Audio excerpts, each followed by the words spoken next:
예, 두 번째, 하나님을 두려워할 줄 아는 영적 축복에 대해서 다루도록 하겠습니다. 예, 창세기 20장 1절 다시 한번 읽어보도록 하겠습니다. 아브라함이 거기서 네게브 땅으로 옮겨가 가데스와 술 사이 그랄에 거류하며 이 창세기 20장 1절에서 우리가 또 한 가지 생각해야 될 부분은 하나님이 아브라함에게 그랄에 가서 거류하라는 말씀을 준 적이 없다는 것입니다. 근데 또 흥미롭게도 성경에서 아브라함이 그랄로 이주한 거 이유에 대해서 따로 언급하고 있지 않습니다. 다만 이제 아브라함이 소돔과 고모라의 멸망을 보고 나서 아브라함이 이주했다 정도로 이렇게 딱 읽히는데요. 그리고 곧바로 그 다음 구절에서 그랄 왕 아비멜렉이 창세기 20장 2절에서 그랄 왕 아비멜렉이 사라의 아름다움에 반해 사라를 데려가 버립니다. 이는 하나님의 말씀이 없었는데 섣불리 인간이 먼저 무엇을 결정하고 움직이게 되면 예상치 못한 위험에 빠질 수 있다는 것을 깨닫게 하는 부분입니다. 그래서 우리는 항상 어떠한 일을 하거나 결정을 내릴 때 하나님의 뜻을 먼저 확인하거나 하나님의 음성을 듣고 행하는 그런 자세가 필요한 것이죠. 근데 여기서 아브라함이 사라를 누이라고 소개한 이유가 참 흥미롭습니다. 한번 같이 읽어보도록 하겠습니다. 아브라함이 이르되 이곳에서는 하나님을 두려워함이 없으니 내 아내로 말미암아 사람들이 나를 죽일까 생각하였으며. 예, 아브라함은 그랄 지역 사람들이 하나님을 두려워하지 않기 때문에 자신의 아름다운 아내를 취하기 위해 아브라함 자신을 죽일까 생각해서 이게 무서워가지고 아내라고 말하지 못하고 누이라고 했다라는 것입니다. 아까 제가 말씀드렸죠. 아브라함은 고대 근동 사람입니다. 우상을 섬기는 사람들의 모습을 아브라함은 100년가량 봐왔기 때문에 그의 생각은 자신의 인생 경험에서 기반한 것이었습니다. 우리가 현대인의 사고방식으로 이 사건을 대하면 안 된다는 것이죠. 그의 말대로 사라를 아내라고 했으면 이미 그는 살해당했을 것입니다. 국가라는 체계가 완성되지 않은 시대였잖아요. 예, 법과 제도가 정비되지 않았던 시대였기 때문에. 그것이 당시 고대 근동사회의 현실이었던 것입니다. 아까 설교 앞부분에서 언급하기는 했지만 이와 같이 추론할 수 있는 근거는 창세기 20장과 창세기 애굽에서 있었던 창세기 12장에서 사라를 그랄 왕과 애굽 왕에게 빼앗기면서도 아내라는 신분보다는 아브라함의 누이 신분이라고 하는 것에 대해 사라가 아브라함에게 반대했다라는 성경 구절이 없었다는 것입니다. 이거 되게 중요한 포인트입니다. 그래서 반복하는 것이고요. 사라도 자신의 아름다움으로 인해서 애굽이나 그랄과 같은 이 이방인의 어떤 새로운 땅에서 부부관계인 것을 밝힐 경우에 남편 아브라함이 살해당할 위험을 사라도 충분히 이해했기 때문에 사라가 아브라함의 누이라고 언급했다는 것을 반대했다는 내용이 성경에 없었고, 심지어 사라가 저는 아브라함의 누이입니다라고 얘기도 했다라는 것이죠. 특히 그 아비멜렉한테요. 가라랑 아비멜렉한테. 이런 부분을 봤을 때 이렇게 우리가 그때 상황을 추론할 수 있는 것입니다. 아브라함은 하나님을 두려워하지 않는 사람들이 인간 자신의 정욕과 죄성에 따라 사는 삶인 것을 정확히 이해했던 것으로 보여집니다. 그래서 그랄 왕 아비멜렉에게 그랄 지역 사람들이 하나님을 두려워함이 없다는 것을 이야기하면서 사라로 인하여 자신이 죽임당할 수 있을 것까지 생각했다고 정직하게 토로한 것이죠. 고백한 것이죠. 이러한 아브라함의 고백은 아브라함이 반대로 이제 아브라함이 하나님을 두려워할 줄 아는 존재라는 것을 보여주는 대목입니다. 예, 아브라함은 하나님을 두려워하면서 하나님을 사랑했던, 하나님을 섬겼던 사람이었다는 것이죠. 한편 아비멜렉을 한번 살펴보겠습니다. 이 아비멜렉을 포함한 그랄 지역 사람들은 적어도 하나님께서 아비멜렉에게 꿈에 나타나기 전까지는 하나님을 두려워하지 않았던 존재였던 것을 알 수 있습니다. 당연하죠. 하나님을 모르는데 뭘 두려워합니까? 그죠? 예. 그러나 아비멜렉은 창세기 20장 전반부에서 이 꿈으로 나타나신 하나님을 만나 뵙고는 하나님을 두려워하는 사람이 되어 버렸습니다. 네, 굉장한 부분이죠. 하나님을 몰랐던 사람인데, 그죠? 같이 한번 읽어보도록 하겠습니다. 창세기 20장 2절에서 3절. 그의 아내 사라를 자기 누이라 하였으므로 그랄 왕 아비멜렉이 사람을 보내어 사라를 데려갔더니 그 밤에 하나님이 아비멜렉에게 현몽하시고 그에게 이르시되 내가 데려간 이 여인으로 말미암아 내가 죽으리니 그는 남편이 있는 여자임이라. 이 방금 읽은 그 두 구절에 2절의 말씀을 보시면 아비멜렉은 사라가 아브라함의 누이인 줄로만 알고 데려간 것은 맞습니다.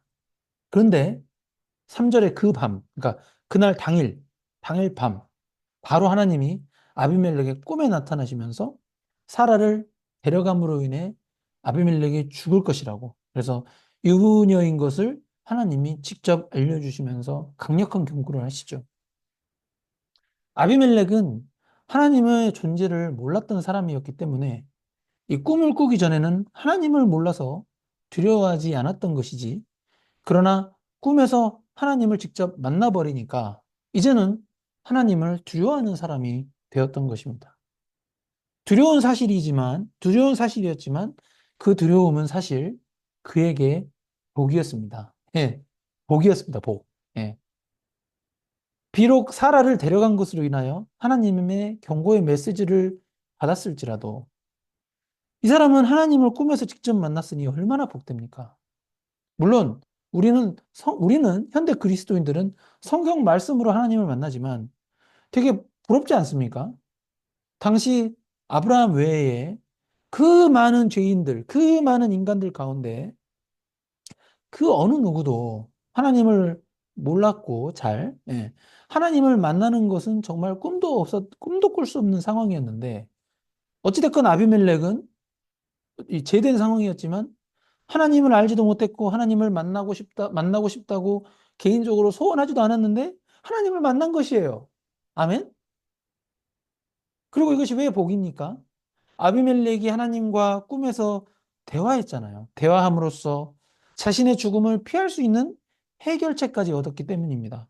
해결 방안, 해결책은 아브라함의 아내 사라를 아브라함에게 돌려주는 것이었습니다. 하나님이 직접 말씀하셨잖아요. 예.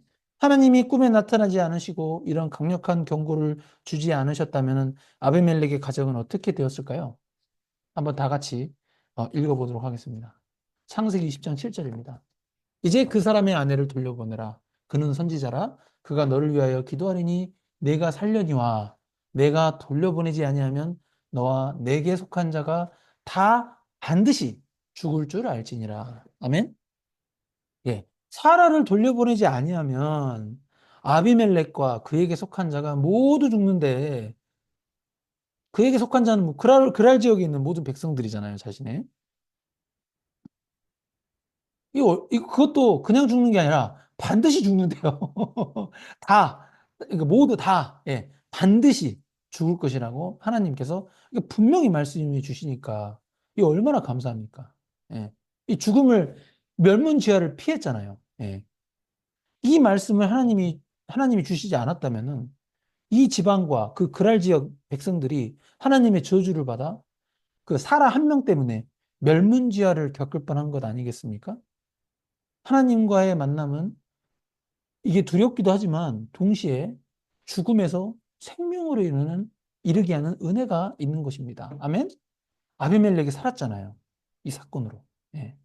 이 경고 때문에. 그리고 하나님은 아브라함을 선지자라고 아비멜렉에게 소개하시면서 아브라함의 지위를 높여버리십니다.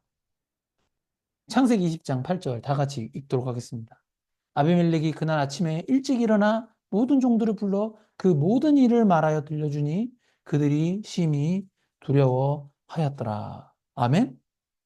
이 아비멜렉이 또 잘한 부분이 있습니다. 잘한 부분은 뭐냐면은 이 꿈에서 하나님의 말씀을 딱 들었는데 자기 혼자 마음속에 품지 않고 그 다음날 아침에 그것도 일찍 일어나가지고 모든 종들을 불러가지고 하나님이 주신 경고의 말씀을 알려줬다는 것이고 그의 모든 종들이 이로 인해 하나님을 두려워하게, 그것도 심히 두려워하게 되었다는 것입니다.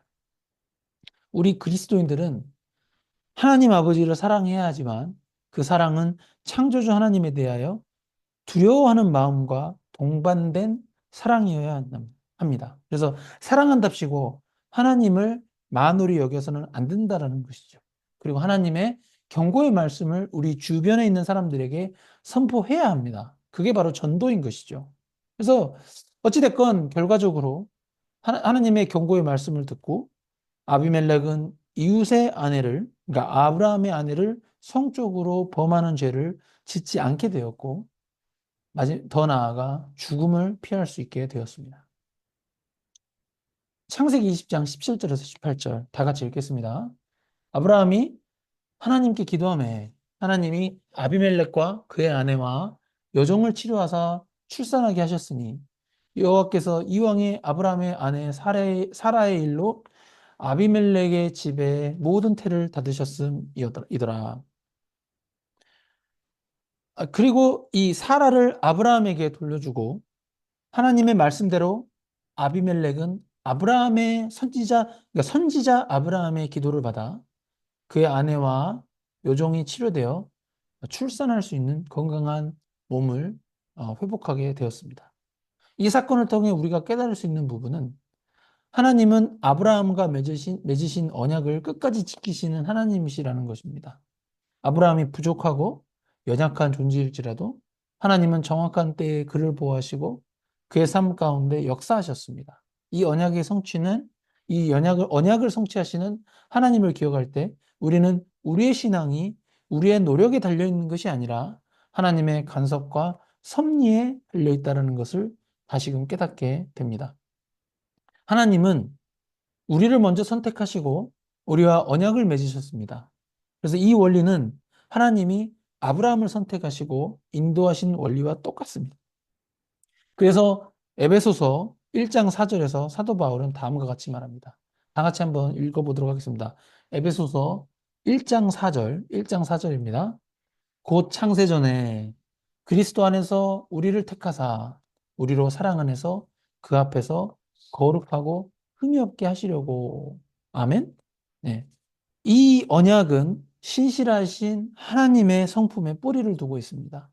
우리가 실수하고 넘어질지라도 하나님은 자신이 세우신 언약을 지키십니다. 우리 삶의 모든 순간에도 하나님은 여전히 신실하시는 하나님이십니다.